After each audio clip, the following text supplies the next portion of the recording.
চ্যানেলটি সাবস্ক্রাইব করে পাশে থাকা বেল আইকনে ক্লিক করুন। তবুও ঈশার উচিত ছিল আমাকে জানানো। দিব্য শোন, আমিও তোকে জানাতাম না, কিন্তু রোহানকে আমরা আগে থেকে চিনতাম। 4 বছর বন্ধু হিসেবে জেনে এসেছি, আর এতদিন পর জানতে পারলাম রোহান তোর ভাই। তোর প্রয়োজন মনে করলাম, কিন্তু ঈশা তো বিষয়টা এভাবে দেখেনি যেভাবে আমি দেখেছি।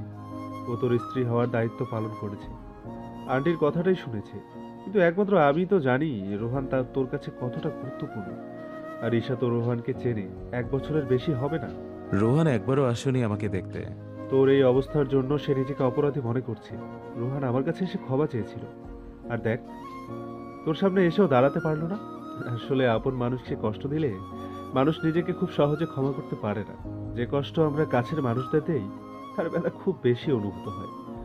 দূরের কাউকে ব্যথা দিলে অনেক সময় মনেও থাকে, যখন মনে আসে তখন আয়োজন করে সময় নিয়ে ক্ষমা চাওয়ার কথা চিন্তাও করি না।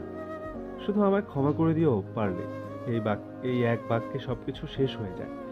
কিন্তু আপনজনদের কাছে ক্ষমা চাওয়ার আগে আমরা প্রথমে ভাবি, সে কি আমাকে ক্ষমা করবে? কিভাবে ক্ষমা চাইতে হবে? ক্ষমা চাওয়ার পর তবুও মনের মধ্যে খচখচ করতে থাকে, আদৌ কি ক্ষমা করেছে, নাকি এমনি মুখের উপর বলেছে ক্ষমা করেছি। এসব চিন্তা মাথায় ঘুরতে থাকে। দিব্য দেখিস, রোহান তোর কাছেও ক্ষমা চাইতে আসবে। বাস ঈশা রোহানকে নামিয়ে দিয়ে চলে গেল।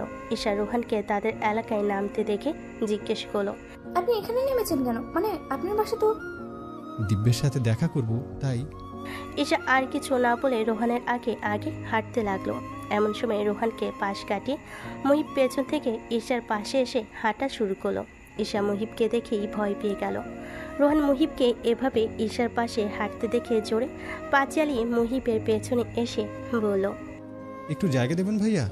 মহিব একটু সরে দাঁড়ালো। এবার রোহান ঈশার পাশে হাঁটা শুরু করলো, কিন্তু মহিবের আর এই ব্যাপারটা হজম হলো না। মহিব রোহানের সামনে এসে বলল, এত জায়গা থাকতে আপনি মেয়েটার গায়ের সাথে লেগে লেগে কেন হাঁটছেন?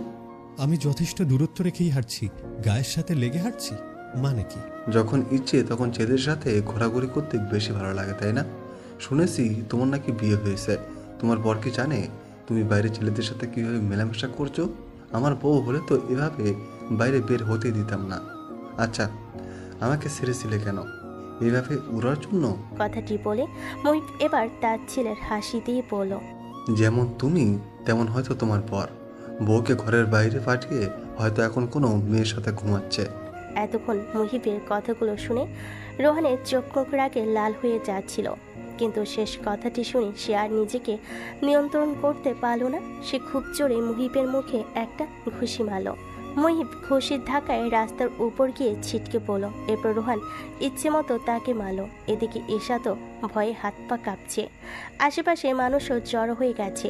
অনেকক্ষণ তামাশা দেখা শেষ করে কিছু মানুষ এসে মহিবকে রোহানের কাছ থেকে ছাড়িয়ে নিল। এদিকে মহিবের চেহারা তো বিধ্বস্ত অবস্থা। রোহান দাঁতের দাঁত চিপে মহিবের গলা ধরে বলল, তুই আমার ভাইকে নিয়ে বাজে মন্তব্য করার কে রে? তুই কতটুকু চিনিস আমার ভাইকে? আর কোন সাহসে তুই আমার ভাইয়ের বউকে বিরক্ত করছিস? আরেকবার যদি ঈশার আশেপাশে দেখি, তুই আর নিজের পায়ের উপর দাঁড়িয়ে থাকতে পারবি না। এখনই তুই 2 পায়ে হেঁটে চলে যা সামনে থেকে, যা বলছি। মহিব এক প্রকার পালিয়ে চলে গেল। এবার রোহান ঈশার দিকে তাকিয়ে জোর গলায় বলল, বাসায় যাও, দাঁড়িয়ে আছো কেন এখনো? রোহানের এক ধমকে ঈশা দৌড়ে বাসায় ঢুকে পড়ল। রোহান আরও কিছুক্ষণ পর দিব্যদের বাসায় ঢুকলো। এদিকে দিয়া দরজা খোলার পর ঈশা সোজা তার রুমে চলে এলো। অনেক আগে চলে গিয়েছিল। দিব্য ঈশাকে হাঁপাতে দেখে বলল, কি হয়েছে তোমার? কই কিছু হয়নি তো, এমনি। ঈশা আমতা আমতা করে কথা বলতে দেখে দিব্য হাত এগিয়ে দিয়ে বলল, এদিকে আসো ঈশা, আমার কাছে আসো। ঈশা দিব্যর কাছে আসার পর দিব্য খুব শক্ত করে তার হাতটি ধরে তাকে নিজের কাছে টেনে আনলো। তারপর ধীর গলায় বলল, আমার বউটাকে কেউ কিছু বলেছে? দিব্যর কথা শুনে ঈশার চোখে পানি টলমল করে উঠল। চোখের পলক ফেলতে কাল পেয়ে পানি গড়িয়ে পড়ার আগে দিব্য দুহাত দিয়ে তা মুছে দিয়ে চিন্তিত সুরে বলল, কি হয়েছে ঈশা? আমার কিন্তু এখন খুব চিন্তা হচ্ছে। ঈশা কিছু বলার আগে দিয়া রুমের দরজার কড়া নাড়ল। দিব্য জিজ্ঞেস করলো, কি হয়েছে দিয়া, কিছু বলবি? রোহান ভাইয়া এসেছে। এরপর ঈশা দিব্য থেকে নিজেকে ছাড়িয়ে দরজা খুলে চলে গেল। আর রোহান রুমে ঢুকে দিব্যর পাশে এসে বসলো। দুজনেই চুপ। নীরবতা ভেঙে দিব্য বলল, আমাকে অনেক সব বলেছে। আমাকে ক্ষমা করে দিস ভাই, সেদিন আমার মাথা ঠিক ছিল না। আমি সব সত্য জানতে পেরে নিজেকে আর নিয়ন্ত্রণে রাখতে পারিনি। আমার সত্যি খুব খারাপ লাগছে, আমাকে প্লিজ। রোহানকে থামিয়ে দিয়ে দীপ হুট করে তাকে জড়িয়ে ধরে বলল, আমি তোর উপর কখনো রাগ করে থাকতে পারবো না। যা হয়ে গেছে ভুলে যা। আমি কিন্তু আজ অনেক খুশি, আমি আমার ভাইকে ফিরে পেয়েছি। আজ অনেক দিন পর রোহান মন খুলে দিব্যর সাথে গল্প, দুজনেই বসে ছোটবেলার গল্প জুড়ে দিয়েছে। দিয়ার সাথে বসেও আজ অনেক গল্প করলো রোহান। প্রথমে দিয়া একটু ইতস্তত বোধ করলো, পরবর্তীতে নিঃসংকোচে কথা বলেছে তার ভাইয়ের সাথে। এদিকে ঈশা আর তাদের সামনে জানি সে এরই মধ্যে দুপুরে রান্নাটা করে ফেল। যদিও দীপ অনেকবার ডেকেছিল তাকে, কিন্তু তবুও সে গেল না। তবে দীপর মাথায় এখনও ঘুরছে ঈশা কেন কেঁদেছিল। রাজিয়া আজ খুবই ব্যস্ত, তিনি ডিউটিতে আছেন, তাই দুপুরে বাসে আসবেন না। তবে রোহান তাকে ফোন দিয়ে জানিয়ে দিয়েছে যে সে বাসে এসেছে। সন্ধ্যায় রাজিয়া রহমান এলেই মা ছেলে দেখা হবে। এদিকে দুপুরে খাওয়া দাওয়া শেষে আজকের ঘটনাটি রোহান দীপকে জানালো। রোহান বলল, আমার মনে হয় তোর ঈশাকে একা বাইরে যেতে দেওয়া উচিত হচ্ছে না। তুই ঈশাকে বাসে উঠিয়ে দিস আর বাসা আসার সময় নিয়ে আসিস, এতে আর চিন্তা থাকবে না। কোথাও গেলে তুই সাথে যাবি, তুই না পারলে ঈশার ভাই আছে না, ওকে বলবি, সামনেই তো বাসা। ছেলেটাকে আমি চিনি। বিয়ের আগে ঈশাকে বিরক্ত করত, এরপর আর কখনো করেছে কিনা জানি না। ঈশা আমাকে এ ব্যাপারে আর কিছু জানায়নি। ছেলেটার কথা শুনে তো মনে হলো তার সাথে ঈশার আগে থেকেই কোনো সম্পর্ক ছিল। জানি, কিন্তু এখানে ঈশার কোনো দোষ নেই। আচ্ছা, এসব ব্যাপারে কথা বলিস না, বাদ দে। সন্ধ্যায় রাজিয়া রহমান বাসে আসার পর রোহানের সাথে তার দেখা হলো। তার আজ একসাথে রাতে খাওয়া দাওয়া সালো। তবে ডাইনিংয়ে ফয়সাল আহমেদের কমতিটা ছিল, যা একমাত্র রোহানই অনুভব করতে পেরেছিল। খাওয়া শেষে রোহান রাজিয়ার কোলে মাথা রেখে পড়ল, আজ অনেকদিন পর মায়ের হাতে রান্না করা খাবার খেয়েছি, এতদিন পর মনে হচ্ছে পেট ভরেছে। রোহানের কথাটি শুনে রাজিয়ার দু চোখ বেয়ে পানি গড়িয়ে পড়ল। তিনি আজকের এই দিনটার অপেক্ষায় ছিলেন, আর আজ সত্যি তার দুই ছেলেকে একসাথে কাছে পাওয়ার অপেক্ষার সমাপ্তি ঘটল। এরপর রোহান সবার কাছ থেকে বিদায় নিয়ে চলে গেল। তবে রাজিয়া তাকে আটকায়নি। বেশি চাইতে গেলে যদি হারিয়ে ফেলেন, এতটুকুতেই তিনি সন্তুষ্ট।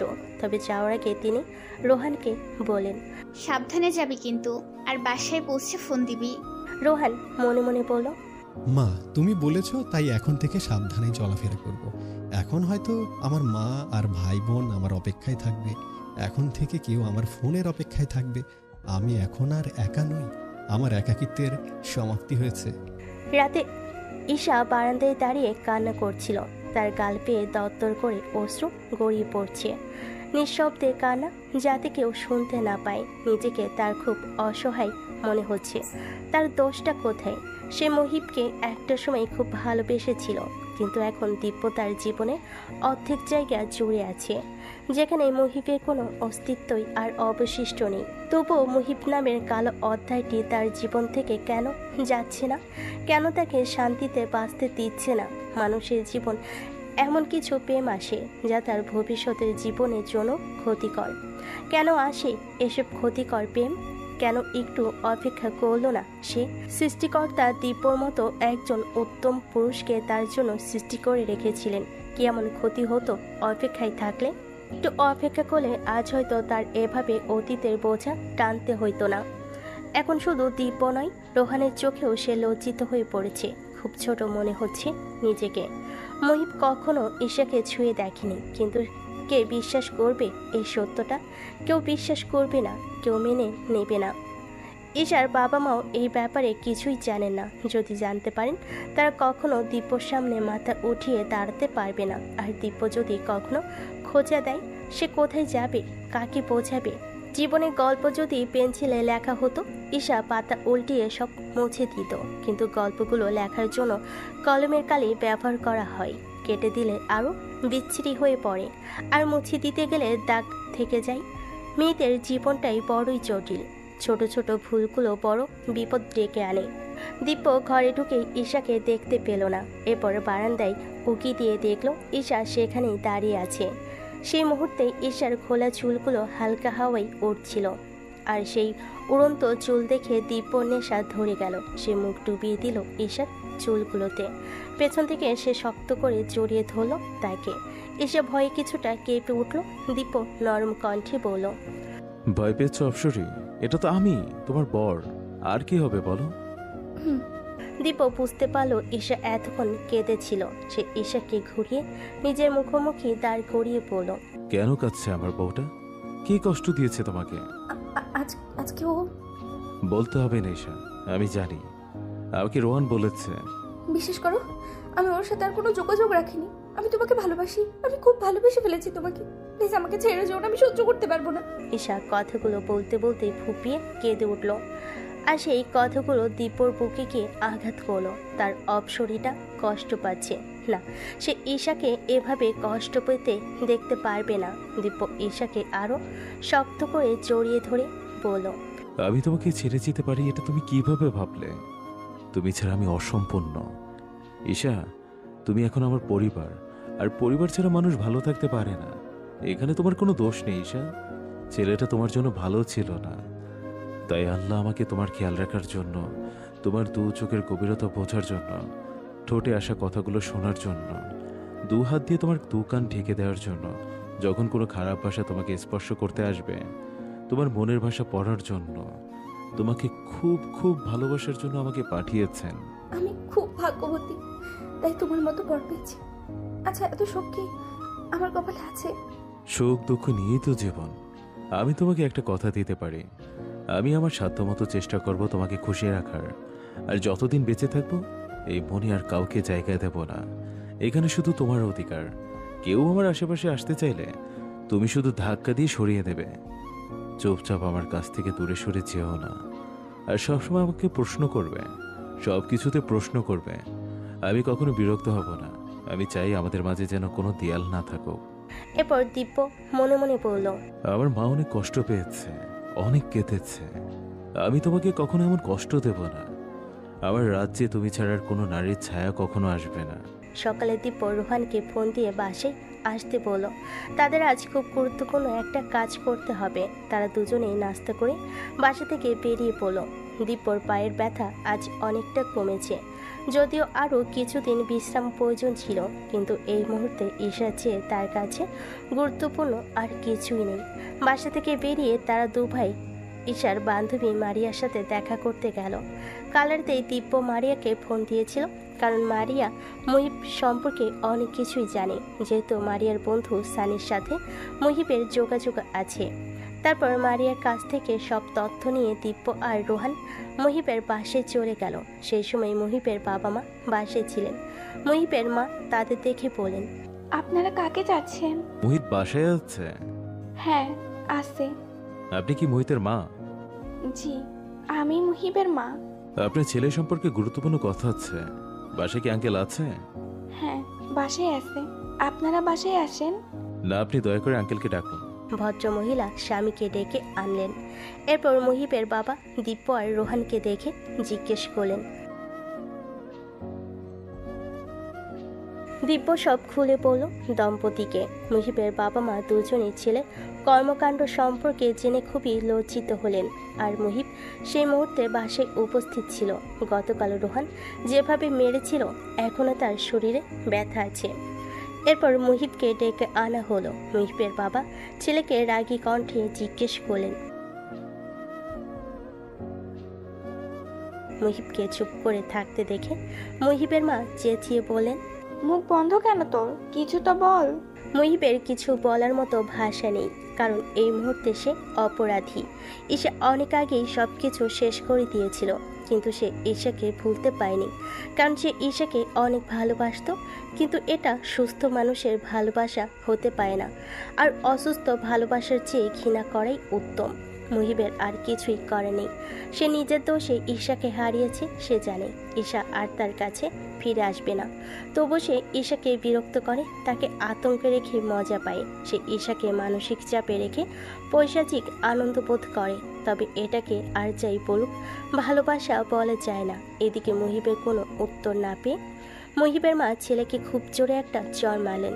আর চর খেয়ে সে অপরাধীর মতো গালে হাত দিয়ে দাঁড়িয়ে রইল।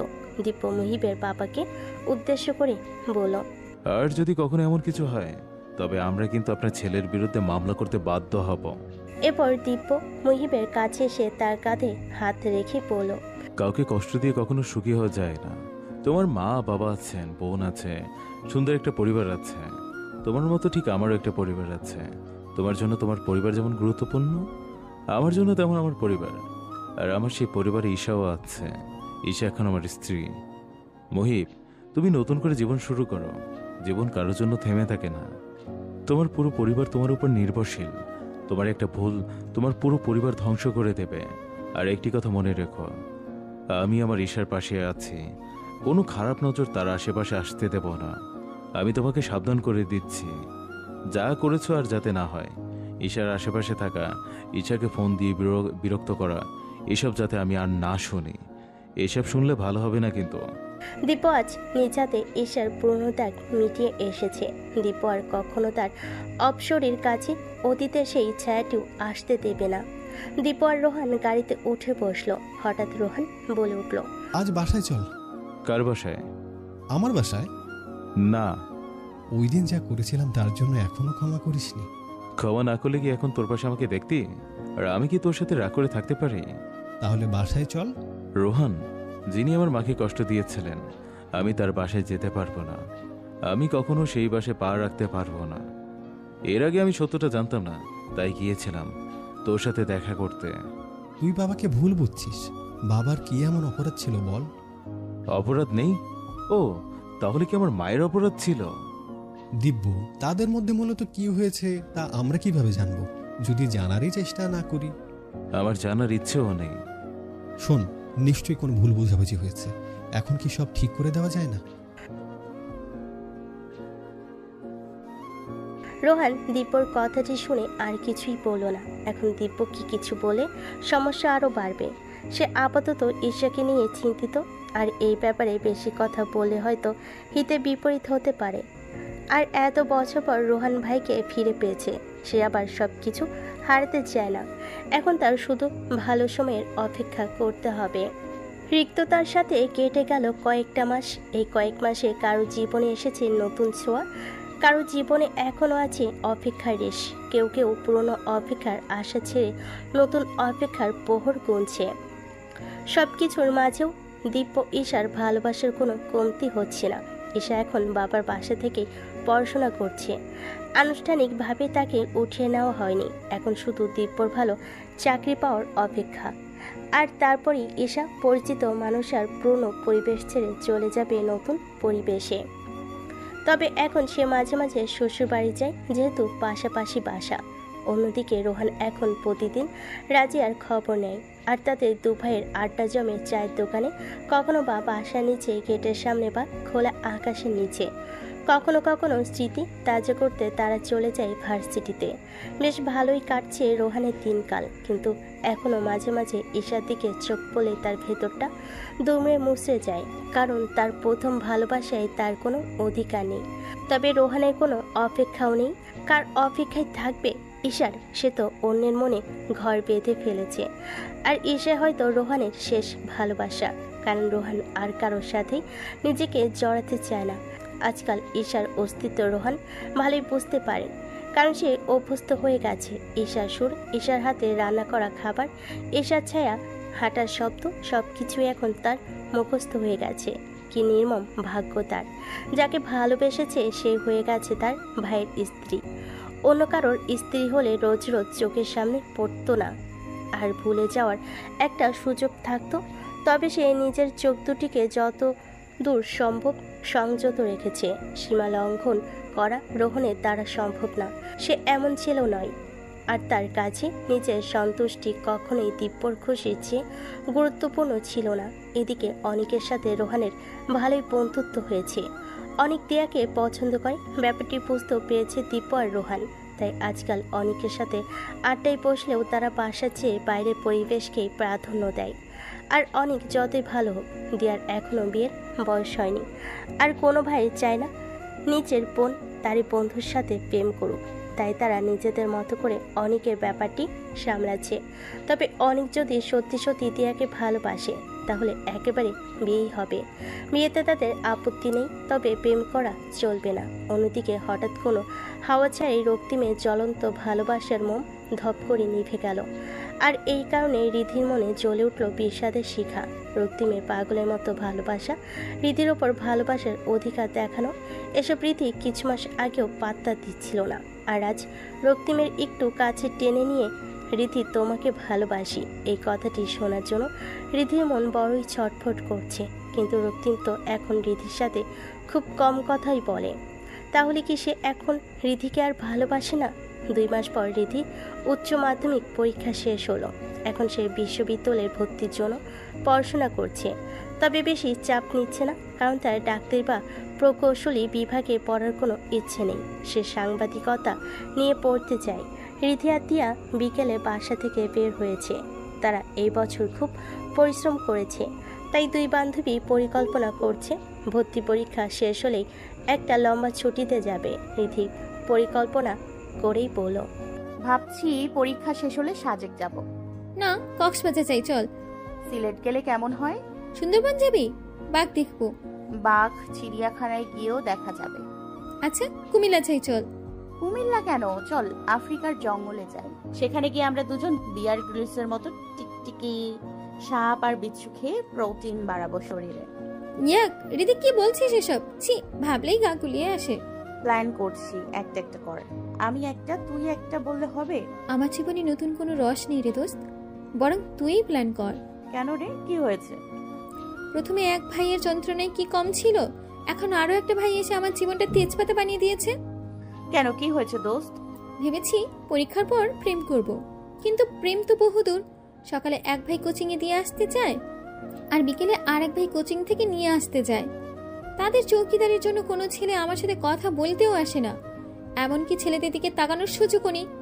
অন্যদিকে তাকালেই বলে, নিচের দিকে তাকা, আশেপাশে কি দেখছিস? এরা দুজনেই আমার জীবন তেজপাতা করে দিয়েছে। রীতি দিয়ার কথা শুনে হাসতে লাগলো। দিয়া হতাশ কণ্ঠে বলল, হাসিস না, বড় ভাই থাকলে আর যাই হোক শান্তিতে প্রেম করা চায় না। আদৌ কেউ করতে পারলে সে তো লেজেন্ড। আমার এই মুহূর্তে তার অটোগ্রাফ চাই। এত প্রেম করে কি হবে, একদিন তো বিয়ে হবেই। তোর ভাইয়া ভাবির প্রেম কিন্তু ভালোই হচ্ছে, এখন বিয়ে করে ফেলেছে তাই শান্তিতে প্রেম করতে পারছে। তাদের ধরা খাওয়ার ভয় নেই, মিথ্যে বলে দেখা করারও দরকার নেই। এখন রাত জেগে আরাম করে ফোনে কথা বলা যাবে, বাথরুমে ঢুকে পানির কল ছেড়ে আর শীতের দিনে পাখা চালিয়ে কথা বলতে হবে না। ওরে বাবা, এত কিছু করতে হয় প্রেম করলে? বাই দ্য ওয়ে, তুই কিভাবে জানিস এত কিছু? প্রেম করছিস নাকি কারোর সাথে? আমাকে কেন বলিসনি? আরে না, প্রেম করছি না। প্রেমিকের খবর নেই, রিধির চোখে ঘুম নেই। ওহো, রক্তিম ভাইয়া। রক্তিমের নাম শুনে রিধির মুখ উজ্জ্বল হয়ে উঠল। রিধি বলল, রক্তিম এখন আমাকে আর তেমন পছন্দ করে না, আগের মতো কথাও বলে না, সে নিজের মতোই থাকে। তোর তো খুশি হওয়া উচিত। হ্যাঁ, কিন্তু আমার ভালো লাগছে না। প্রেমে পড়ে যাসনি তো? কি বলছিস? কখনো না। হতে পারে, ভালোবাসা কি বলে আসে? কখন তোমার মনের জানালা দিয়ে ঢুকে যাবে আর তুমি জানালা বন্ধ করার সুযোগই পাবে না। এমন কিছুই না। আর রক্তিম তো আমার সাথে কথাও বলছে না ঠিক মতো। পচা মাছ। পচা মাছ কি? রক্তিম। আমার মনে হয় রক্তিম ভাইয়া অন্য কাউকে পছন্দ করে, ওনার গার্লফ্রেন্ডও থাকতে পারে। কথাটি শুনে রিধির বুকের ভেতরটা নাড়া দিয়ে উঠল। রক্তিম অন্য কাউকে ভালোবাসে? তাহলে এতদিন কি ছিল? পরক্ষণেই রিধি ভাবল, ভালোবাসলেও বা তার কি, তার কেন কষ্ট হবে? সে তো আর রক্তিমকে ভালোবাসে না। রিধি মনে মনে নিজেকে বকছে আর বলছে, ছি রিধি, কি ভাবছিস এসব? তুই ওই রাক্ষসটাকে নিয়ে এমনটা ভাবতে পারলি কিভাবে? না না না, কখনো না। জোরে জোরে শ্বাস নিয়ে আস্তে করে ছাড়লো রিধি আর মনে মনে বলল, relax Ridhi, relax, cool down. রক্তিমকে মাথা থেকে ঝেড়ে ফেল। রিধি পাশে এসে রক্তিমকে কারোর সাথে হেসে সে কথা বলতে দেখলো, যা দেখে রিধির মাথাটা আরো গরম হয়ে গেল। সে মনে মনে বলল, একটা বারের জন্য আমার দিকে তাকাচ্ছে না। রিধি মুখ ভেঙচি দিয়ে নিজের রুমে চলে এলো। এরপর আয়নার সামনে দাঁড়িয়ে নিজেকে খুঁটিয়ে খুঁটিয়ে দেখতে লাগলো আর মনে মনে ভাবতে লাগলো, আমি বুড়ি হয়ে যায়নি তো? ইস, পড়াশোনার চাপে চোখের নিচে কালি পড়ে গেছে, চুলগুলো ফ্যাকাশে দেখাচ্ছে, অনেক শুকিয়েও গেলাম। হয়তো এই কারণে রক্তিম আর আমার দিকে ফিরে তাকাচ্ছে না। তবে ভালোবাসা কি চাকচিক্য দেখে হয়? ভালোবাসা তো মনের সৌন্দর্য দেখে। রীতি রুমের দরজা খুলে মাথা বের করে আবার রক্তিমকে দেখলো, যে এখনো সোফায় শুয়ে শুয়ে কথা বলছে। রীতি মনে মনে বলল, এতক্ষণ কেউ নিজের ফোনের টাকা খরচ করে কথা কেন বলবে? আর যেভাবে কথা বলছে মনে হচ্ছে রাখার কোনো সম্ভাবনা নেই। কোনো মেয়ের সাথে কথা বলছে হয়তো। দাঁড়াও, তোমার কথা বলা বের করছি আমি। রীতি রক্তিমের চোখ ফাঁকি দিয়ে ওয়াইফাই লাইনটা বন্ধ করে দিল। তারপর আস্তে আস্তে নিজের রুমে চলে এলো। এদিকে রক্তিম হ্যালো হ্যালো করছে আর রীতি মুখ চেপে হাসছে। রক্তিম দেখলো নেটওয়ার্ক নেই, পরে গিয়ে দেখলো ওয়াইফাই লাইন বন্ধ। রক্তিমের খুব রাগ হলো, তারপর চেঁচিয়ে ডাকলো, রিধি, এই রিধি। রীতি ভদ্র মেয়ের মতো রক্তিমের সামনে এসে দাঁড়ালো। রক্তিম বলল, মেইন লাইন কে বন্ধ করেছে? রীতি কিছু বুঝতে পারছে না, এমন ভাব নিয়ে দাঁড়িয়ে রইল। রক্তিম চেঁচিয়ে বলল, কি বলছি কানে ঢুকছে না? আমি তো বুঝতে পারছি না আপনি কি বলছেন। তুমি ওয়াইফাই এর সুইচ বন্ধ করেছো? আমি কেন বন্ধ করতে যাব? তুমি ছাড়া এই শয়তানি আর কে করতে পারে? আমি শয়তান? আপনি হচ্ছেন পচা মাছ, কাকের ময়লা পা, ডাস্টবিনের পলিথিন। কথাগুলো বলে রীতি রুমে এসে বিপি করতে লাগলো। মেয়েটির কল এত গুরুত্বপূর্ণ ছিল? কোন পেতনির সাথে কথা বলার জন্য রক্তিম আমাকে শয়তান বলেছে? দাঁড়াও, আগে আসো আমার সামনে, তারপর শয়তান কাকে বলে বুঝিয়ে দিব দুজনকে। আই হেট ইউ রক্তিম, আমি তোমাকে আর পাত্তা দিচ্ছি না। রক্তিম এখন সোফায় বসে পায়ের উপর পা তুলে রীতির রুমের বন্ধ দরজার দিকে তাকিয়ে পাকা হাসি দিল আর মনে মনে বলল, রিধি বেবি, কিছু পড়ে যাওয়ার গন্ধ আসছে। দহনে বিরহে কেটে গেল মোর এতটা বছর। আজ হবে নতুন খেলা, গুনছি তার প্রহর। ভালোবাসার এই অপেক্ষায় কাটিয়েছি আমি অর্ধযুগ, তোমাকেও দিতে হবে আমার অপেক্ষার শোধ। ওয়াও রক্তিম, কি কবিতা বানিয়েছিস! এখন জমবে এই অপেক্ষার খেলা। রক্তিম সকালে ঘুম থেকে উঠেই তৈরি হয়ে অদিতিকে আনতে যাওয়ার জন্য এয়ারপোর্টে চলে গেল। অদিতি রক্তিমের ছোটবেলার বান্ধবী, তারা একই সাথে স্কুল কলেজ শেষ করেছিল আর তাদের বাবারা অনেক ভালো বন্ধু ছিলেন। অদিতি কলেজ শেষ করে বাবার সাথে আমেরিকা চলে গিয়েছিল, সেখানেই পড়াশোনা শেষ করেছে আর এখন সে খুব ভালো ফ্যাশন ডিজাইনার। অদিতির মানেই তার বাবা মোহাম্মদ ইফতেখার খানি অদিতিকে বড় করেছেন। শুধুমাত্র অদিতির কথা ভেবে ইফতেখার সাহেব স্ত্রীর মৃত্যুর পর আর দ্বিতীয় বিয়ে করেননি। অদিতি তার খুব আদরে মেয়ে। নবনী জুনাইদ দম্পতিও অদিতিকে খুব ভালোবাসেন। নবনী হুসাইন তো মনে মনে অদিতিকে ছেলের বউ করে নিয়ে আসার চিন্তা করছেন। রীতি কলেজ থেকে বাসে ফিরে দেখল নবনী রান্নাঘরে খুব ব্যস্ত। রীতি তাকে জিজ্ঞেস করলো, এত আয়োজন করছো কেন মা? বাসায় কেউ আসবে? হ্যাঁ, অদিতি আসবে। অদিতি আপু? ওয়াও, তাহলে তো অনেক মজা হবে। আচ্ছা যা, তাড়াতাড়ি ফ্রেশ হয়ে আয় মা, আমাকে একটু সাহায্য করতে হবে যে, অনেক কাজ বাকি। আমি এখন যাচ্ছি, 20 মিনিটের মধ্যে আসছি। অদিতির আসার খবর পেয়ে রিধি অনেক খুশি হয়েছে, কারণ সে অদিতিকে খুব পছন্দ করে। অদিতি ও রিধিকে বোনের মতো ভালোবাসে, যদিও অনেক বছর তাদের দেখা হয়নি, তবে মাঝে মাঝে কথা হয়েছিল। এদিকে রক্তিমকে দেখে অদিতি দৌড়ে গেল রক্তিমের কাছে, গিয়ে তাকে শক্ত করে জড়িয়ে ধরল আর উচ্ছ্বাসিত কণ্ঠে বলল, ও মাই গড রক্তিম, তুমি তো অনেক চেঞ্জ হয়ে গেছো। I missed you dear. I missed you too. এখন বাসায় চলো। বাসায়? কার বাসায়? আমাদের বাসায়। সেটা তো জানি, কিন্তু আগে লাঞ্চ করব, তারপর। হ্যাঁ, তাই তো বলছি, বাসায় চলো। মা তোমার জন্য নিজ হাতে সব রান্না করেছেন। বাসায় তো সবাই থাকবে, আঙ্কেল আন্টিও থাকবে, কিন্তু আমি লাঞ্চ শুধু তোমার সাথেই করতে চেয়েছিলাম। আজ এতদিন পর দেখা হলো, প্লিজ না করবে না কিন্তু। অদিতি, তুমি আমার সাথে লাঞ্চ করার অনেক সময় পাবে, কিন্তু আজই তুমি এসেছো। আগে বাসায় গিয়ে ফ্রেশ হয়ে নাও, আর বাবা মাও তোমার জন্য অপেক্ষা করছেন। অনেক সময় পাবো, সারা জীবন সময় থাকলেও আমি আজ তোমার সাথে একা লাঞ্চ করব। রক্তিমের এই মুহূর্তে প্রচন্ড বিরক্ত লাগছে, কিন্তু তার কিছুই করে নেই, কারণ অদিতি এমনই, সে যখন যা চাই তার তাই লাগবে। ছোটবেলা থেকেই অদিতির এই অভ্যাস, তবে তখন তো সে ছোট ছিল, কিন্তু এখনো তার এই অভ্যাস যায়নি। এটা দেখে রক্তিমে খুব বিরক্ত লাগছে। এরপর তারা রেস্টুরেন্টে বসে লাঞ্চ করে নিল। অন্যদিকে নবনী জুনায়েদ না খেয়ে বসে আছেন। জুনায়েদ বলেন, ওদের এতক্ষণ লাগছে কেন আসতে? হয়তো রাস্তায় জ্যামে পড়েছে, ফোন করে দেখো তো। জুনায়েদ সাহেব রক্তিমকে ফোন দিলেন। রক্তিম ওপাশ থেকে বলে উঠল, হ্যাঁ বাবা বলো। কিরে এতক্ষণ লাগছে কেন? সব ঠিক আছে তো? আমি অদিতিকে নিয়ে লাঞ্চ করতে এসেছি, তোমরা খেয়ে নাও। জুনায়েদ সাহেব কিছু বলার আগে কল কেটে গেল। নবনী বলেন, কি বলেছে? জুনায়েদ সাহেব কোনো উত্তর দিলেন না। তার রক্তিমের কথা শুনেই মেজাজ খারাপ হয়ে গেছে। এ কেমন অভদ্রতা! বাইরে খাওয়ার ইচ্ছে থাকলে রক্তিম আগেই বলে দিতে পারত। নবনী আবার জিজ্ঞেস করলেন, কি হলো, কিছু বলছো না কেন? রক্তিম কি বলেছে? তারা রেস্টুরেন্টে খেয়ে নিচ্ছে আর আমাদের অপেক্ষা করতে নিষেধ করেছে। কি বলছে এসব? এত কিছু করলাম কার জন্য? তোমার ছেলের তো ঠিকমতো কথা বলারও সময় নেই, আমার কলটাও কেটে দিয়েছে। হয়তো গাড়ি খারাপ হয়ে গেছে আর আসতে আসতে দেরি হয়ে যেতে পারে ভেবেই হয়তো খেয়ে নিচ্ছে। আর অদিতিরও তো খিদে পেয়েছে, কত দূর থেকে এসেছে মেয়েটা। কথাগুলো শুনে রিধির মন খারাপ হয়ে গেল। সে মনে মনে বলল, রক্তিম অদিতি আপুকে নিয়ে বাসায় আসলেও তো পারতো, বাইরে লাঞ্চ করছে কেন? আচ্ছা এখন তারা দুজন কি করছে? রিধির মন ছটফট করতে লাগলো রক্তিমের পরবর্তীত ব্যবহার, আর এখন অদিতিকে নিয়ে বাইরে একা একা খাওয়া দাওয়া করা। রিধি এসব মেনে নিতে পারছে না। পরক্ষণেই আবার সে ভাবছে, এতে খারাপ লাগার কি আছে? আমিও তো কতবার ইফতির সাথে বাইরে লাঞ্চ করেছিলাম, যদিও তখন রক্তিম অনেক রাগ করতো। রিধি আজ বুঝতে পারছে রক্তিম কেন এমন করত, কারণ এখন সে নিজেও রক্তিমের সাথে অন্য কাউকে সহ্য করতে পারছে না।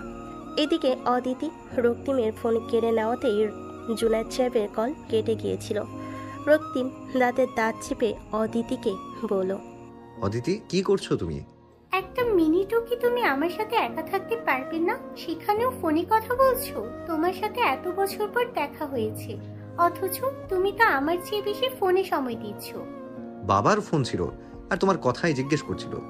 আঙ্কেল এত অধৈর্য হয়ে যাচ্ছেন কেন? অদিতি এসেছে, সাথে নিয়ে এসেছে অনেক সারপ্রাইজ, আর সারপ্রাইজের জন্য অল্প একটু অপেক্ষা করাই চাই। এই ন্যাকামোগুলো চেয়ে রাস্তার জ্যামে বসে থাকা ভালো ছিল। এই রক্তিম তুমি কিছু বলছো না কেন? আমাকে দেখেও কেন কমেন্ট করলেন না? আচ্ছা বলো তো আমাকে কেমন লাগছে দেখতে? ভালো। রক্তিমকে অন্যমনস্ক হয়ে থাকতে দেখে অদিতি তার গালে হাত রাখলো। রক্তিম সাথে সাথে চমকে উঠল আর এক ঝটকায় অদিতির হাত সরিয়ে দিল। অদিতি মলিন কণ্ঠে বলল, রক্তিম তুমি হঠাৎ কেন এমন অপরিচিতদের মতো ব্যবহার করছো? তুমি না আসলে অনেক পাল্টে গেছো। অদিতি এটা আমেরিকা না, এটা বাংলাদেশ, আর এখানে সংস্কৃতি অনেক আলাদা। এখানে কেউ হাত ধরে পাশাপাশি হাঁটে না, রেস্টুরেন্টে গলায় ঝুলে থাকে না। তুমি বুঝতে পারছো না। আমি দেখেছি রক্তিম, আর তোমার মনে আছে যখন আমরা কলেজের শেষে রেস্টুরেন্টে যেতাম তখন কত কাপল পাশাপাশি ঘনিষ্ঠভাবে বসে থাকতো? তারা বুঝি এলিয়েট ছিল?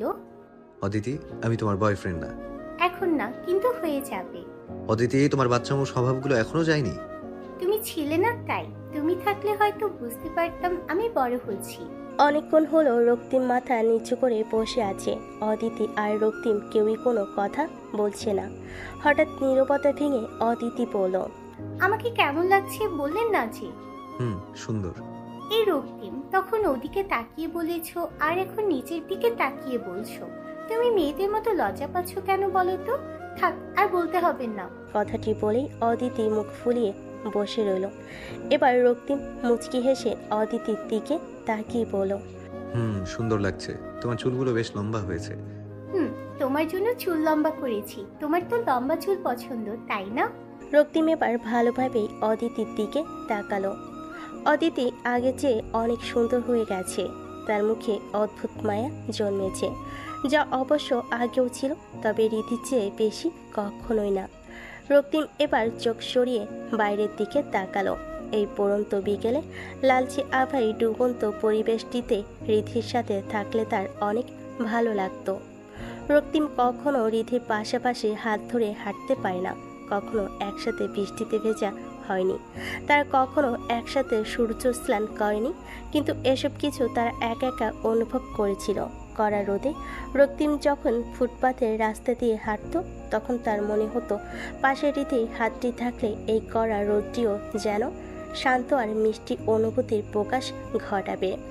প্রচণ্ড বৃষ্টিতে যখন রাস্তাঘাট জনমানব শূন্য থাকবে তখন সে বৃষ্টির ছোঁয়া আটকাতে জানালা টেনে না দিয়ে রীতির হাত ধরে ছাদে চলে যাবে। বৃষ্টিতে ভেজা স্নিগ্ধা রীতিকে সে দুচোখ ভরে দেখবে। অদিতি রক্তিমকে অন্যমনস্ক হয়ে থাকতে দেখে বলল, উফ রক্তিম, তুমি মন কোথায় ফেলে এসেছো? বাসায়।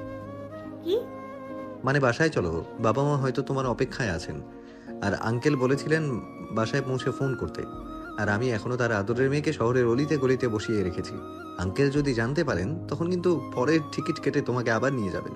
তুমি সাথে আছো জানলে বাবা কোনো চিন্তা করবেন না, আর বাবা আমাকে আর নিয়ে যাবেন না। আমি এখন থেকে তোমার সাথে বাংলাদেশেই থাকবো। মানে? আরে তোমাদের বাসায় থাকবো, আমাদের দেশে তো কোনো আত্মীয় নেই, আর তাই বাবা দেশে না আসা পর্যন্ত আমি তোমাদের বাসায় থাকছি। অদিতি মনে মনে বলল, এখন থেকে তোমার বাসাই আমার বাসা। আমি তোমার জন্য কত অপেক্ষা করেছি জানো? একটাবার তোমাকে দেখার অপেক্ষায় ছিলাম। আমি তোমাকে বড্ড ভালোবেসে ফেলেছি রক্তিম। তবে এখন আর ভয় নেই, বাবাকেও বলে এসেছি যে আমি রক্তিমকে খুব ভালোবাসি। এখন আমাকে আর নিয়ে যাবেন না, আমি খুব শীঘ্রই তোমার হতে যাচ্ছি। আমি তোমার থেকে দূরে গিয়ে বুঝেছি তুমি আমার জীবনে কি ছিলে, বুঝতে পেরেছি ভালোবাসা কি, আর আমার ভালোবাসার মানুষটা মূলত কে। ভালোবাসার এই ত্রিমাত্রিক সমীকরণের কি সমাধান হতে পারে তা একমাত্র অপেক্ষার সমাপ্তিতেই বোঝা যাবে। এতগুলো অস্তিত্বের অপেক্ষা, হয়তো কারো জীবনে আসবে পূর্ণতা, বা কারো জীবনে দিয়ে যাবে একগুচ্ছ হতাশা। অদিতি আর রক্তিম বাসায় ফেরার পর রীতি তাদের একসাথে দেখে মনে মনে একটু কষ্ট পেল। অদিতিকে দেখে নবনী আর জুনাইদ খুব খুশি হলেন। অদিতির জন্য গেস্ট রুম ঠিক করে নবনী বলেন, মা কিছু লাগলে কিন্তু বলবে। জি অবশ্যই, আমি কিন্তু লজ্জা পেয়ে বসে থাকবো না। এটা তো আমারও বাসা, তাই না? আমি তো আপনার মেয়ের মতোই। হ্যাঁ হ্যাঁ, মেয়ের মতো কে বলেছে? তুমি তো আমার মেয়েই। তাহলে আমাকে তুমি করে বলবেন না, রক্তিমা রীতির মতো আমাকেও তুই করে বলতে হবে। তাহলে আমাকেও আন্টি ডাকতে পারবি না, মা বলে ডাকবি। সরি মা, লাঞ্চে থাকতে পারলাম না। কি করব বলো? তোমার ছেলের সাথে একা একা লাঞ্চ করার খুব ইচ্ছা ছিল। পুরানো স্মৃতি তাজা করতে চেয়েছিলাম, আর দেশে আসার প্রথম দিনটা স্মরণীয় রাখতে হবে না বলো? রাগ করিনি। মা কি কখনো রাগ করে থাকতে পারে? কিভাবে বুঝবো রাগ করনি? কিভাবে বুঝাতে পারি তোকে? আজ রাতে আমাকে খাইয়ে দেবে কিন্তু। মায়ের হাতে খাওয়ার স্বাদ নিতে চাই। রক্তিম তো অনেক পেয়েছে মায়ের আদর, আমি এবার ভাগ বসাতে এসেছি। খাইয়ে দেবে তো? আমার মেয়েকে আমি খাইয়ে দেব না? অবশ্যই খাইয়ে দিব। কি খেতে চাস? ডাল ভর্তা দিয়ে খাবো, অনেক মিস করি ডাল ভর্তা। বানাবে আমার জন্য? এইটুকুই? এইটুকুই আমার জন্য অনেক কিছু। আচ্ছা করব। রীতি রাগে ফুঁসছে, সে আর রাগ নিয়ন্ত্রণ করতে না পেরে রক্তিমের রুমের সামনে এসে দরজা ঠোকা দিল।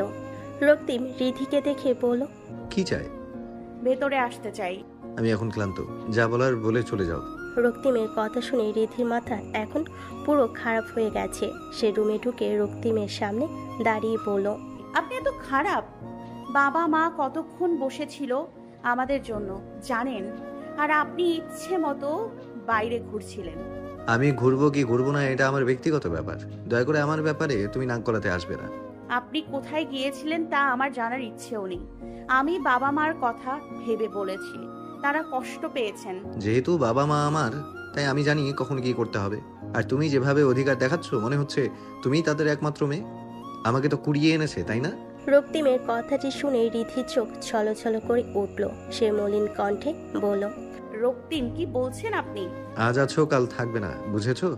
বিয়ে হয়ে গেলে বাকি যা অধিকার আছে তার মায়াও চলে যাবে। রিধি আর কিছু না বলে নিজের ঘরে চলে এলো। সে ভাবছে রক্তিম তার বিয়ের কথা বলেছে। রক্তিম তো তাকে ভালোবাসতো। সেই রক্তিম কিভাবে বলতে পারলো এমন কথা? তার মানে কি এখন রক্তিম আর তাকে চায় না? রক্তিম কি এখন রিধিকে ভুলে গেছে? আজ কেন যেন রিধির অশ্রু বাধা মানছে না। গাল পেয়ে গড়িয়ে পড়ছে তার অশ্রুকণা, আর রিধি এই অশ্রু প্রকাশ করছে রক্তিমকে হারানোর ভয়। রিধির মন বারবার তাকে বলছে, রক্তিম কেন আমাকে আগের মতো ভালোবাসছে না? আমি কি করব এখন? আমার আর কিছুই ভালো লাগছে না। আচ্ছা, আমার কি কোনো ভুল হয়েছে? কথাগুলো ভাবতে ভাবতে কান্নায় ভেঙে পড়ল রিধি। পরক্ষণেই বিপি করে বলল, রক্তিম, আমি আর তোমাকে রাক্ষস ডাকবো না। প্লিজ আমার সাথে এমন করো না। আমি তোমাকে ছাড়া ভালো থাকতে পারবো না। আমি কখনো বিয়েই করব না। তোমাকে না পেলে চিরকুমারী হয়ে যাব। তাও তোমাকে ছেড়ে কোথাও যাব না, কোথাও না। রাতের খাওয়া দাওয়া শেষে অদিতি রিধির রুমে এসে বলল, রিধি, ঘুমিয়ে পড়েছো? অদিতি আপু, তুমি? বসো বসো। না আপু, আমি তাড়াতাড়ি ঘুমাই না। আমার রাত জাগার অভ্যাস আছে। রাত জেগে কি করো? মুভি দেখি। ওয়াও, জানো রক্তিম একদম বোরিং একটা ছেলে। ওর রাত জাগার অভ্যাস নেই, মুভিও দেখেন না, বাইরেও নাকি ঘুরতে যায় না। আমার না এসব শুনে একদম অসহ্য লাগে। আচ্ছা, ও সারাদিন বাসায় কি করে? উনি তো সকালে উঠে অফিসে চলে যান, আর সারাদিন অফিসেই থাকেন। আর মাঝে মাঝে অফিসে না গেলে বাসায় বসে বসে পুরনো খেলা দেখেন। পুরানো খেলা? সিরিয়াসলি? দাঁড়াও, ওর রসের অভাব হয়েছে। আমি এখন ওকে বুঝিয়ে দেব রস কি। মানে? তুমি ওসব বুঝবেন না, তোমার এখনো বোঝার বয়স হয়নি। রিধি মনে মনে বলল, আমার অনেক বয়স হয়েছে, এখন আপাতত সুপ্ত অবস্থায় আছি। তখন সুপ্ত অবস্থা ছেড়ে দিব, তখন রিধিকে আর কে আটকাবে? একবার ভার্সিটিতে উঠলেই হলো। এরপর রিধি তো ফ্রি বার্ড। আমি তখন প্রতিদিন রক্তিমের সামনে সেজে গুজে বাসা থেকে বের হব, আর সেই ডাস্টবিনের পলিথিনটা আমাকে দেখে জ্বলে পুড়ে মরবে। এরপর রিধি বাঁকা হাসি দিয়ে দাঁতের দাঁত চেপে বলল, বুড়ো রক্তিম, তোমার বয়স শেষ হয়ে গেছে, এখন আমার বয়স শুরু হয়েছে। অন্যদিকে রক্তিম রিধির ছবি সামনে নিয়ে বসে রইল আর মনে মনে বলল, সরি প্রেয়সী, তোমাকে অপেক্ষায় রাখছি। কিন্তু তুমি বলো, আমি আর কি করব? সোজাসুজি ভালোবাসায় তো তোমার মন কোনো সাড়া দিচ্ছে না। তাই তোমার মনে যাওয়ার জন্য এখন একটু উল্টো রাস্তা ধরেছি।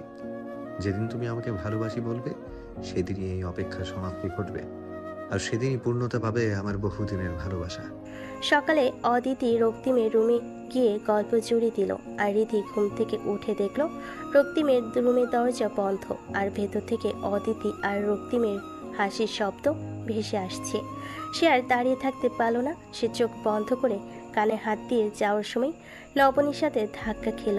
নবনী বলেন, রিধি, কি করছিস? সরি মা। আচ্ছা ঠিক আছে, যা নাস্তা করে নে। আমি আর তোর বাবা আজ বাসায় থাকবো না। তোদের বড় চাচা আবার অসুস্থ হয়ে পড়েছেন। আল্লাহ যাতে তাকে এবার সুস্থ করে দেন। আর এদিকে তোরও পরীক্ষা, আর অদিতিও এসেছে, তাই তোদের নিচ্ছি না। দুপুরের আগে নবনী আর জুনায়েদ বের হয়ে গেলেন। এদিকে দুপুরে খাওয়ার সময় রক্তিম নিজের জন্য আর অদিতির জন্য খাবার নিয়ে রুমে চলে যাচ্ছিল। তখনই রিধি রক্তিমকে রুমে খাবার নিয়ে যেতে দেখে বলল, কোথায় যাচ্ছেন? তোমাকে বলার প্রয়োজন মনে করছি না। ডাইনিং ছেড়ে কেউ বেডরুমে বসে লাঞ্চ করে? আমার ইচ্ছে তাই করছি, তোমার সমস্যা কোথায়? কি হয়েছে রক্তিম? কিছু না। চলো, খুব খিদে পেয়েছে। এরপর অদিতি রিধিকে উদ্দেশ্য করে বলল, রিধি, সরি ডিয়ার, তুমি এখন একা একা খাবে।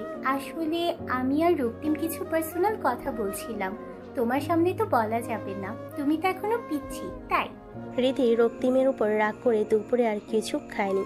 সে মনে মনে রক্তিমকে গালি দিয়ে যাচ্ছে। এদিকে বিকেলে রক্তিম আর অদিতি বাইরে যাওয়ার জন্য তৈরি হয়ে নিল, আর তাদের বাইরে যেতে দেখে রিধি বলল, আপনারা কোথায় যাচ্ছেন? রক্তিমের সাথে ঘুরতে যাচ্ছি, আমাদের আসতে একটু দেরি হবে, ডিনার করে আসবো, তাই না রক্তিম? হ্যাঁ চলো, আমাদের দেরি হয়ে যাচ্ছে। ডিনার করে আসবেন? তাহলে তো অনেক রাত হয়ে যাবে। আমার বাসায় একা একা ভয় লাগবে, আমিও যাব। তুমিও যাবে? চলো তাহলে, অনেক ভালো হবে কিন্তু। দাঁড়াও রিধি, তোমার যেতে হবে না, তুমি বাসায় থাকো। রক্তিম, আমরা তো ডিনার করে আসবো, অনেক রাত হয়ে যাবে, আর রিধি তো এখনো পিচ্ছি, ও হয়তো ভয় পাবে। রিধিও অদিতির কথায় সম্মতি দিয়ে ঠোঁট ফুলিয়ে হ্যাঁ সূচক মাথা নাড়ল। রক্তিম তাচ্ছিলের সুরে বলল,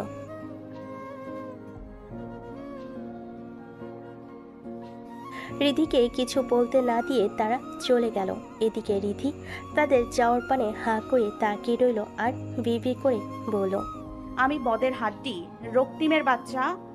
তুমি হচ্ছ বদ, তুমি জলহস্তি, গন্ডার, ডাইনোসর, পৃথিবীর বিশ্রী বিশ্রী সব প্রাণী হচ্ছ তুমি। আই হেট ইউ রক্তিম। অন্যদিকে রক্তিম সিঁড়ি দিয়ে নামতে নামতে হাসছে আর মনে মনে ছন্দ মেলাচ্ছে। আহা কি আনন্দ, কাটছে না দিন মন্দ। রিধির মনের রন্ধ্র, রক্তিমের ছোঁয়ায় বন্ধ, বাজছে সুর ছন্দ, চারদিকে প্রেমের গন্ধ।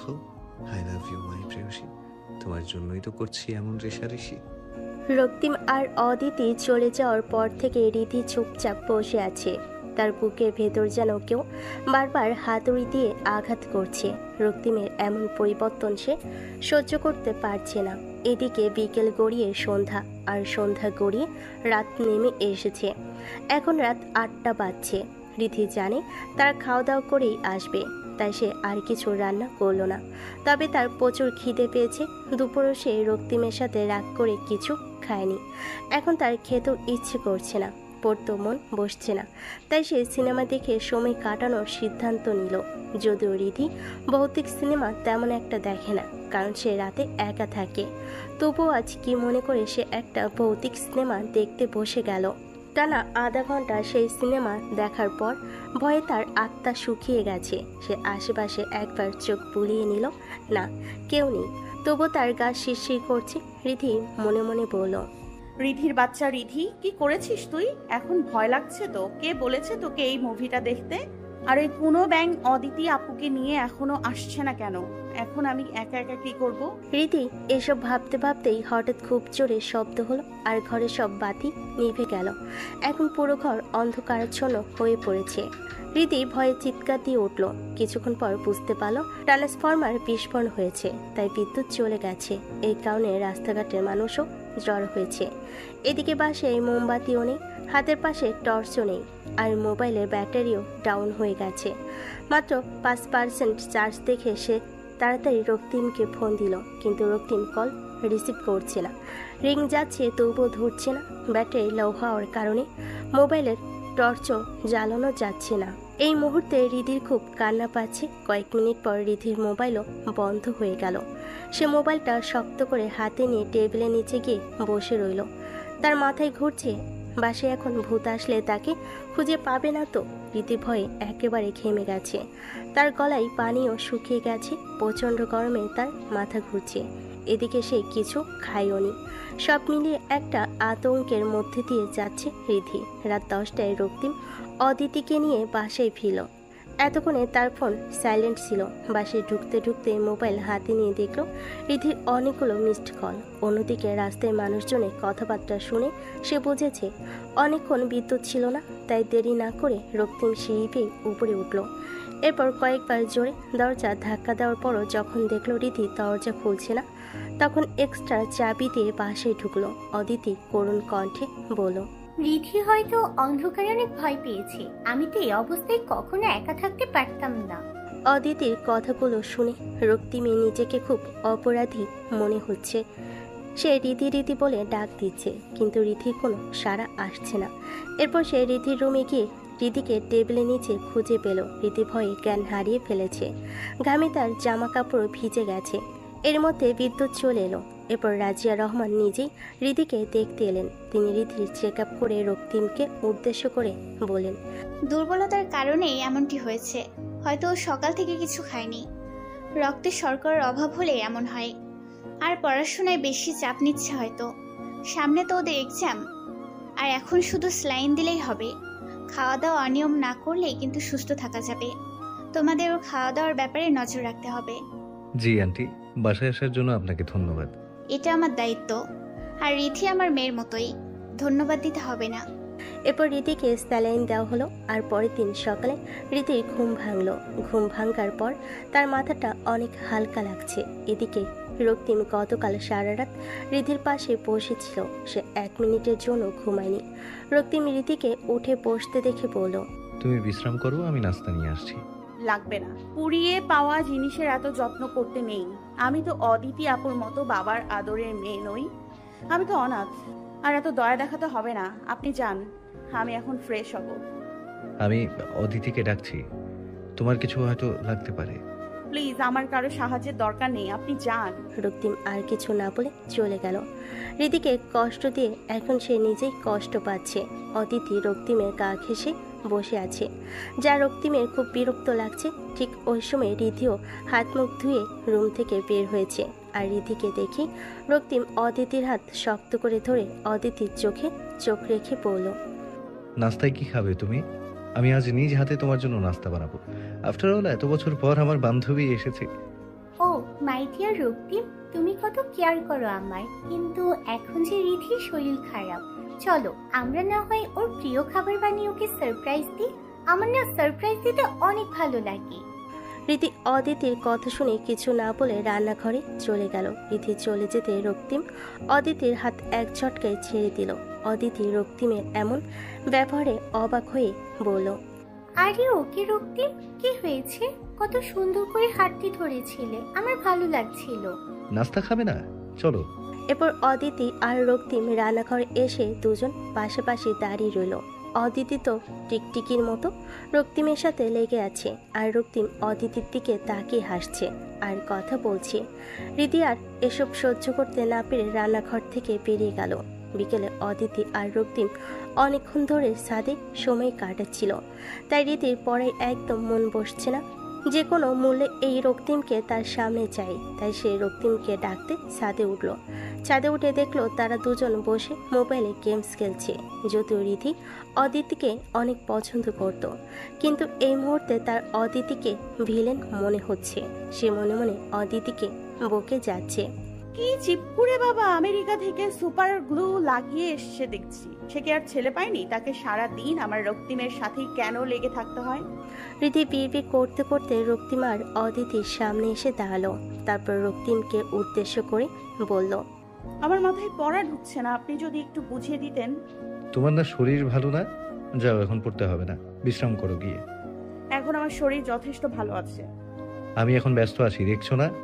আহা রক্তিম, বুঝিয়ে দাও না। তুমি একা একা বিরক্ত হবে না?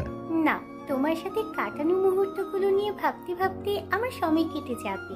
রীতি তাদের কথা শুনে চোখ বড় বড় করে তাকিয়ে রইল, আর রক্তিম অদিতির কথাই হাসি ফেরত দিয়ে রিধির দিকে তাকিয়ে বলল, চলো। এরপর ছাদ থেকে নেমে রক্তিম রিধির রুমে ঢুকতেই রিধি দরজা বেঁধে তার সামনে এসে দাঁড়ালো। রক্তিম ভুরু কুঁচকে বলল, দরজা বেঁধে দিয়েছো কেন? অদিতি কি ভাববে? আপনারা যখন দরজা বেঁধে হাসাহাসি করেন তখন আমি কি ভাবতে পারি মাথায় থাকে না। তোমার ভাবাভাবি নিয়ে আমার কোনো আসে যায় না। আপনি আমাকে মিথ্যে বলেছেন কেন? আমি আবার কি মিথ্যে বলেছি? আপনি আমাকে ভালোবাসেন সেটা কেন বলেছিলেন? এসব বহু আগের কথা, আর মানুষের পছন্দ পাল্টাতেও পারে। ছি, আমি ভেবেছি আপনি অন্যদের মতো না, কিন্তু সুন্দর মেয়ে দেখে আপনিও গলে গেছেন। অদিতি আপু আমার চেয়ে সুন্দরী, তাই আপনার এখন আমাকে ভালো লাগছে না। যান, লাগবে না আপনার পড়া, আপনি যান, আমি চলে যাই। তাই না? চলে তো আর যাচ্ছ না, একেবারে বিয়ে হলেই মুক্ত হব। রীতি এবার খুব শব্দ করে কেঁদে উঠল। সে নিজেকে আর আটকাতে না পেরে রুম থেকে বেরিয়ে সোজা বাসা থেকে বেরিয়ে পড়ল। অদিতি রীতিকে চলে যেতে দেখে বলল, এই রক্তিম, তুমি এত খারাপ কেন? তুমি পিচ্চি মেয়েটাকে বকা দিয়েছো? ইস, গিয়ে দেখো কোথায় যাচ্ছে। অদিতির কথা শুনে রক্তিম রীতির পেছন পেছন বেরিয়ে পড়ল। এখন আর তার ভালো লাগছে না, হয়তো সে বেশি বলে ফেলেছে। রক্তিম বুঝতে পেরেছে রীতিও তাকে ভালোবেসে ফেলেছে। এখন শুধু রীতি রাগ ভাঙিয়ে তাকে সব খুলে বলবে। রক্তিম বলবে এতদিন যা করেছে তা শুধু রীতির সুপ্ত ভালোবাসাকে জাগিয়ে তোলার জন্য। রক্তিম সিদ্ধান্ত নিল আজই সে রীতিকে সব জানিয়ে দিবে। রীতির জন্য সে কতটা ভালোবাসা জমিয়ে রেখেছে তা জানিয়ে দেবে। রীতি গেটের বাইরে পা রাখার সাথে সাথে নবনী জুনাইদের মুখোমুখি হলো। নবনী রিধিকে কাঁদতে দেখে জিজ্ঞেস করলেন, কি হয়েছে রিধি, তুই কাঁদছিস কেন? কিছু হয়নি মা। কিছু না হলে এভাবে কোথায় যাচ্ছিলি? রক্তিম কিছু বলেছে তোকে? কই না তো, রক্তিম আমাকে কিছু বলেনি। এমন সময় রক্তিম রিধির পেছনে এসে দাঁড়ালো। বাবা মাকে দেখে মনে মনে সে প্রচন্ড ভয় পেয়ে গেল। রক্তিম বলল, তোমরা চলে এসেছো? হ্যাঁ, দেখছিস না? আর তুই রিধিকে কি বলেছিস? ও কাঁদছে কেন? তোমরা বাসায় চলো, এখানেই কি বিচার শুরু করবে নাকি? নবনী আর জুনাইদ বাসে আসার পর রক্তিমকে আবার জেরা করতে লাগলেন। এবার অদিতি বলল, মা, তোমার রক্তিম না খুব খারাপ। সে রিধিকে বকেছে। আমি বলেছিলাম ওকে পড়াতে, কিন্তু আমাকে সময় দেওয়ার জন্য রিধিকে পড়াচ্ছে না। কিন্তু রিধিকে সাহায্য করা তো ওর দায়িত্ব, তাই না? নবনী ও জুনাইদ রক্তিমের দিকে কড়া নজরে তাকিয়ে আছেন। এবার জুনাইদ রাগী কণ্ঠে বললেন, তোর আর রিধিকে পড়াতে হবে না, আমি রিধির জন্য বাসায় স্যার রাখবো। বাবা, আমি রিধিকে পড়াতে পারবো, আর মাত্র কয়েকটা দিন। না বাবা, লাগবে না, আমার তেমন কোনো সমস্যা নেই, আমি একা একাই পারবো। একটু সমস্যা ছিল, রক্তিম ভাইয়া বুঝিয়ে দিয়েছেন। রক্তিম অবাক হলো রিধির মুখে ভাইয়া ডাকটি শুনে। রিধি কখনো রক্তিমকে ভাইয়া বলে ডাকেনি, রক্তিম বলেই ডাকতো। বাবা মার সামনেও তাকে রক্তিমই বলতো। মাঝে মাঝে দুষ্টামি করে ভাইয়া ডেকেছিল, আর তাতে রক্তিম অনেক খেপে যেত। আসলে রক্তিমকে খেপানোর জন্যই রিধি ভাইয়া বলে ডাকতো, কারণ রিধি বুঝে গিয়েছিল রক্তিমকে ভাইয়া বলে এসে খেপে যায়। কিন্তু আজ রিধির ভাইয়া শব্দে রক্তিমকে খেপানোর কোনো প্রকাশ ছিল না। এই শব্দ যেন রক্তিম আর রিধির মাঝে এক অদৃশ্য দেওয়াল সৃষ্টি করে দিয়েছে। রক্তিমের অপেক্ষার সময় যেন আরও বাড়িয়ে দিয়েছে। এক সপ্তাহ কেটে গেল, রক্তিম এখনও রিধির সাথে কথা বলার সুযোগ পায়নি, কারণ রিধি রক্তিমকে আর সেই সুযোগ দেয়নি। সে বেশিরভাগ সময় রুম বন্ধ করেই বসে থাকে। অন্যদিকে নবনী জুনায়েদ ভাবছে রিধি হয়তো পড়াশোনার চাপে আছে, তাই সারাদিন রুম বন্ধ করে পড়াশোনা করছে। কিন্তু কে জানতো দুটি চোখ অনবরত বিরহের আগুনে দগ্ধ হচ্ছে। রিধি রক্তিমকে ভালোবেসে ফেলেছে, আর তাই রক্তিমকে নিজের থেকে আলাদা করে নেওয়ার যন্ত্রণা তাকে রাত দিন কাঁদাচ্ছে। ভালোবাসা এত যন্ত্রণাদায়ক, এটা আগে জানলে রিধি তার চোখ বন্ধ করে রাখত। যে চোখ এখন রোজ রক্তিমকে খুঁজে মনটা আটকে রাখত, যে মন শুধু রক্তিমের অপেক্ষায় থাকে, আবেগ অনুভূতিগুলো পুড়িয়ে ফেলত, যা শুধু রক্তিমকে নিয়ে স্বপ্ন দেখায়। অন্যদিকে দিনে রিধির সাথে কথা বলার সুযোগ না পেলে রক্তিমের রাতটিকেই বেছে নেয়, আর সারাদিন অদিতি তার পেছনে পড়ে থাকে। সে অফিসে গেলে যেন অদিতির কাছ থেকে রক্ষা পায়। এখন প্রতি রাতে সবাই ঘুমানোর পর রক্তিম রিধির রুমের দরজার সামনে এসে দাঁড়িয়ে রিধিকে ডাকে, কিন্তু ভেতর থেকে কোনো সারা শব্দ আসে না। দুটি অস্তিত্ব দরজার এপার ওপার দাঁড়িয়ে থাকে। এখন আর এই অনুভূতি প্রকাশের ভাষা নেই, কারণ একটা বড় দৃঢ় দেওয়াল দুটি মনের মাঝে দাঁড়িয়ে আছে, যেখান থেকে শুধুমাত্র হতাশা নির্বাক ঢেউ বেরিয়ে আসে। রক্তিম এখন নিজেকেই অপরাধী ভাবছে। তার ধরিয়ে দেওয়া আগুনে সে নিজেও দগ্ধ হচ্ছে, রিধিকেও দগ্ধ করছে, আর ভাগ্য সেই আগুন নেভানোর সুযোগ দিচ্ছে না। আরও কয়েকদিন কেটে গেল, শুরু হয়ে গেল রিধিদের ভর্তি পরীক্ষা। ভাগ্য তাদের ইচ্ছে অপূর্ণ রাখেনি। রিধি চট্টগ্রামের নামকরা বিশ্ববিদ্যালয়ের সাংবাদিকতা বিভাগে ভর্তির সুযোগ পেয়ে যায়। দিয়ারও একই বিশ্ববিদ্যালয়ের প্রাণ রসায়ন বিভাগে নাম আসে। দুই বান্ধবী এখন খুবই খুশি, কারণ তাদের আর আলাদাভাবে যাওয়ার ভয় নেই। আর সেই খুশিতে তারা নিজেদের পরিবারের কাছে আবদার রেখেছে। ছোটবেলা থেকেই তারা একই স্কুল একই কলেজে পড়াশোনা করেছে, আর এখন একই বিশ্ববিদ্যালয়ে পড়ার সুযোগ হলো।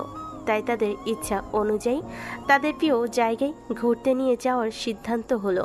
রিধির ইচ্ছে ছিল সিলেট যাওয়ার, আর দেয়ার কক্সবাজার আর সেন্ট মার্টিন। প্রথমে তারা সিলেটে যাবে, তারপর কক্সবাজার ও সেন্ট মার্টিন।